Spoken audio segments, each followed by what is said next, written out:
जय नीम करोली बाबा, जय नीम करोली बाबा, जय नीम करोली बाबा।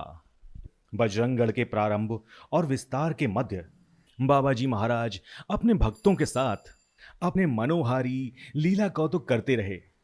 बाबा जी के आगमन पर नित्य बड़ी संख्या में भक्तों तथा दर्शनार्थियों की बजरंगगढ़ में बड़ी भीड़ लग जाती थी। एक ओर जहां अखंड राम नाम चलता रहता, वहीं हनुमान जी के सामने सुंदरकांड और हनुमान चालीसा का पाठ और कभी कभी तो अखंड रामायण भी चलते रहे। कई मन मिष्ठान, फल, पकवान आदि का हनुमान जी और बाबा जी को भोग अर्पण होता रहता था, जो सबका सब उसी दिन भक्तों एवं दर्शनार्थियों में प्रसाद स्वरूप वितरण हो जाता था। विशेषकर माताएं बाबा जी को नाना प्रकार के भोग अर्पण करती रहती थीं। माताओं द्वारा इस अर्पण का कोई निश्चित समय नहीं होता था।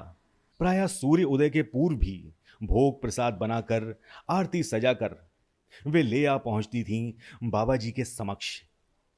बीच बीच में महाराज जी भी नैनीताल शहर में भक्तों के घर जा जाकर अपनी मोहिनी की वर्षा करते रहते थे। जय नीम करोली बाबा, जय नीम करोली बाबा, जय नीम करोली बाबा, जय नीम करोली बाबा, जय नीम करोली बाबा, जय नीम करोली बाबा। भगवान सदा ही अपने भक्तों शरणागतों के हितों की रक्षा करते रहते हैं। यहां तक कि आवश्यकता पड़ने पर वह स्वयं ही ऐसे भक्तों का रूप स्वरूप धारण कर उसका योगक्षेम भी वहन करते रहते हैं। संतों भक्तों के जीवन में घटित ऐसी कई घटनाएं प्रकाश में आई हैं। ऐसी ही एक कथा है। बिहार प्रदेश के एक महत्वपूर्ण रेलवे स्टेशन पर एक परम वैश्व राम भक्त स्टेशन मास्टर नियुक्त थे। प्रारंभ से ही वो स्टेशन मास्टर राम भक्ति में रमे रहते और भगवान राम की पूजा तथा ध्यान में घंटों लीन रहते। क्योंकि वो भगवान राम के भजन में लीन रहते थे, इसी कारण वो 8 बजे की जगह अपनी ड्यूटी पर 10:30 बजे तक पहुंच पाते थे। परंतु भगवान राम की उन पर ऐसी कृपा थी कि 8 से 10:30 बजे तक यानी उनकी अनुपस्थिति में ना ही स्टेशन पर कोई चूक हुई और ना ही कोई नुकसान हुआ। एक दिन तो अति हो गई। उस दिन स्टेशन मास्टर भगवान राम के भजन में लीन थे और वो इतने लीन थे कि उन्हें ड्यूटी पर जाने का ध्यान ही नहीं रहा। और उसी दिन ईस्ट इंडिया रेलवे का एक अंग्रेज अफसर कलकत्ता के स्टेशन का मुआयना करने आ पहुंचा। उस समय अंग्रेजी राज था और अफसर शाही की सख्ती थी। परंतु अफसर आया और उसने मुआयना किया और संतुष्ट होकर वहां से चला गया।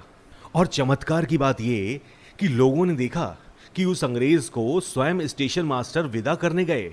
अब इधर ध्यान टूटने पर जब असली स्टेशन मास्टर जी स्टेशन पहुंचे तो वहां पर सारे लोगों ने उन्हें मुआयना सफलतापूर्वक संपन्न होने की बधाई दी। वाह साहब, कितनी कुशलता से आपने सारे रिकॉर्ड्स का मुआयना करा दिया। अरे साहब, वो अंग्रेज अफसर तो खुश होकर चला गया। तभी स्टेशन मास्टर जी बोले, मैंने कराया मुआयना? तभी वहां पे लोग बोले, जी हुजूर, आप ही ने तो मुआयना कराया। आप ही ने सारे रिकॉर्ड्स और लीवर पॉइंट वगैरह वगैरह दिखाए। ये देखिए, कितनी अच्छी रिपोर्ट दिखाई साहब को। स्टेशन मास्टर साहब को समझ नहीं आया कि ये क्या हुआ और वो स्थिति को समझने की चेष्टा करने लगे। उस रिपोर्ट का पहला वाक्य था कि उस अंग्रेज ने लिखा, आज मैंने इस स्टेशन का मुआयना किया। स्टेशन मास्टर साहब स्वयं मेरे साथ उपस्थित थे।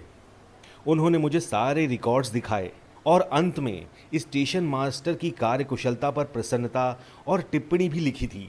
ये सब देखकर स्टेशन मास्टर साहब कुछ देर सोचते रहे और फिर बोले, मेरे कारण मेरे प्रभु श्री राम को इतना कष्ट उठाना पड़ा। मेरा रूप धारण कर मुआयना कराते एक मनुष्य की जी हुजूरी करनी पड़ी। तभी स्टेशन मास्टर साहब ने मेज पर रखा कलम उठाया और एक कागज पर अपना इस्तीफा लिख दिया और फिर उस कागज को मेज पर रखकर सीधे अज्ञातवास के लिए चले गए। ये कथा बाबा जी को स्वयं केहर सिंह जी ने सुनाई थी। जय नीम करोली बाबा, जय नीम करोली बाबा, जय नीम करोली बाबा, जय नीम करोली बाबा, जय नीम करोली बाबा, जय नीम करोली बाबा। महाराज जी किस पर कब कैसे और कैसी दया की वर्षा कर दें, कुछ कहा नहीं जा सकता। लाला रामकिशन हल्द्वानी वाले ने अपनी गाथा कुछ इस प्रकार सुनाई। लाला जी ने कहा कि उनके बड़े भाई, जिनकी दुकान नानक स्वीट हाउस हल्द्वानी में है, वो अक्सर महाराज जी के दर्शन करने के लिए कैंची जाया करते थे। एक बार कन्या के विवाह के उपलक्ष्य में प्रसाद चढ़ाने वो नैनीताल बजरंगगढ़ गए, तो बाद में महाराज जी के दर्शन के लिए वो कैंची धाम भी चले गए। मैं भी, यानी लाला रामकिशन जो उनका छोटा भाई था, वो भी बाबा जी के दर्शन करना चाहता था, परंतु मैं बातें बहुत करता था, यानी बहुत बातूनी था, इसीलिए मेरे परिवार वाले मुझे अपने संग लाए ही नहीं। जब मेरे बड़े भाई बाबा जी के पास पहुंचे तो बाबा जी ने उनसे पूछा, उसको क्यों नहीं लाया? तो मेरे परिवार वालों ने कहा कि बाबा जी वो बात बहुत करता है। तो बाबा जी बोले, तो क्या हुआ, अगले हफ्ते उसे जरूर लाना। छोटे भाई लाला रामकिशन की हालत बहुत खराब थी, उनका कुछ भी काम धंधा नहीं था। वो अपने बड़े भाई की दुकान में एक मामूली कर्मचारी की हैसियत से काम करते थे। अब बाबा जी के आदेशानुसार उनके बड़े भाई उन्हें अगले हफ्ते कैंची धाम ले गए। अब छोटे भाई लाला रामकिशन को देखकर महाराज जी ने कहा, मैं तुझसे जो मांगूंगा लाएगा? तो लाला रामकिशन ने भी कहा, अगर मेरी शक्ति में हुआ, यानी मेरी शक्ति के भीतर हुआ, तो मैं जरूर लाऊंगा। तो बाबा जी ने कहा, 1.25 मन देसी घी के लड्डू अपने हाथ से बनाकर लाना, हनुमान जी के लिए। बोल, लाएगा?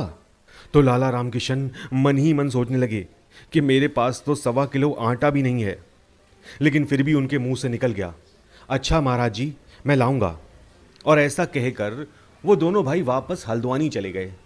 दया तो सिर्फ महाराज जी की होती है और कृपा भी सिर्फ महाराज जी की होती है। अब जैसे तैसे 2-3 हफ्तों में लाला रामकिशन ने 1.25 मन लड्डू अपने हाथ से तैयार करके बाबा जी के सामने हाजिर हो गए। और जैसे ही लाला रामकिशन कैंची धाम पहुंचे, बाबा जी अपने कमरे के भीतर चले गए और 15 मिनट बाद वापस आए। लड्डुओं का भोग लगवाकर मेरे हाथ से सबको प्रसाद पवाया। अब इसके कुछ समय पश्चात लाला रामकिशन महाराज जी के दर्शन के लिए दोबारा गए। वहां पे भंडारा चल रहा था। लाला रामकिशन ने भी भंडारे में सेवा की इच्छा जताई।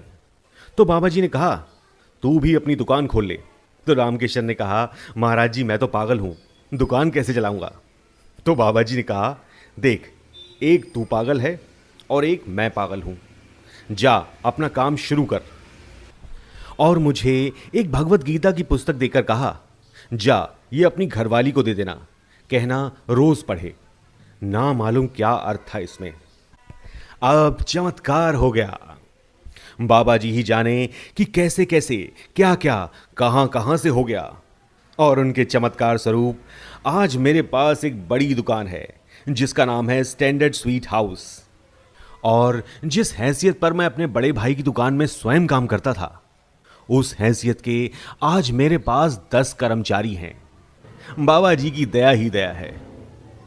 जय नीम करोली बाबा, जय नीम करोली बाबा, जय नीम करोली बाबा, जय नीम करोली बाबा, जय नीम करोली बाबा, जय नीम करोली बाबा।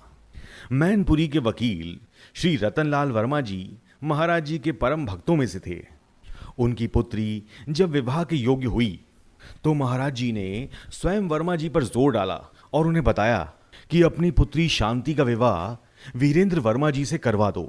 अब शांति मंगली थी और मंगली लड़के के साथ ही उसका विवाह होना चाहिए था, परंतु वीरेंद्र वर्मा जी स्वयं मंगली ना थे। अब होत व्यथा ऐसी कि उनके घर वालों ने ना तो शांति की जन्मपत्री मांगी और ना ही वीरेंद्र की जन्मपत्री भेजी, वरना शायद ये विवाह दोनों पक्षों में हो ही नहीं पाता। बाद में जन्मपत्री मिलने पर यह ज्ञात हुआ कि इन ग्रहों की स्थिति के कारण विवाह के 4थे वर्ष वीरेंद्र जी का जीवन सूर्य जल में डूबने के कारण अस्त हो जाने की प्रबल संभावना है। अतः वीरेंद्र जी को किसी भी नदी तथा जलाशय में स्नान करने ना दिया जाए। परंतु भय तो भय था, और वो भी मृत्यु का। किसी भी घटना तथा दुर्घटना के कारण जिसमें जल की ही मुख्य भूमिका होती, ऐसा हो सकता था। अतः दोनों पक्षधारी सदा चिंतित रहते। परंतु ये विवाह तो स्वयं महाराज जी ने तय किया था। क्या त्रिकालदर्शी महाराज जी इन सब बातों से अनभिज्ञ थे ऐसा करते समय? अब कुछ समय बाद महाराज जी आए और वीरेंद्र जी तथा उनकी बुआ के लड़के आदि को लेकर नदी में स्नान हेतु उठा ले गए। अब पहले तो वीरेंद्र नदी के किनारे खड़ा रहा। बाद में बाबा जी के आश्वासन पर किनारे के थोड़े से जल में स्नान करने लगा। तभी बाबा जी ने पीछे से आकर वीरेंद्र को गहरे जल में धक्का दे दिया। अब वीरेंद्र तैरना तो जानता ही नहीं था और वो बहता चला गया। चारों तरफ हाहाकार मचने लगी। तब बाबा जी स्वयं नदी में कूद पड़े और काफी दूर जाकर खूब पानी पिए मृतप्राय वीरेंद्र जी को नदी से बाहर खींच लाए और उसके पेट में से सारा पानी निकालकर उसे पुनः सचेत और स्वस्थ कर दिया। और फिर वीरेंद्र को उसके माता पिता तथा उसकी पत्नी शांति के पास ले गए और बोले, लो, इसका जल संकट समाप्त हो गया हमेशा के लिए। अब इसे कुछ ना होगा। वीरेंद्र जी आज सपरिवार मैनपुरी में रिटायर जीवन सर्व सुख भोगते व्यतीत कर रहे हैं। जय नीम करोली बाबा, जय नीम करोली बाबा, जय नीम करोली बाबा।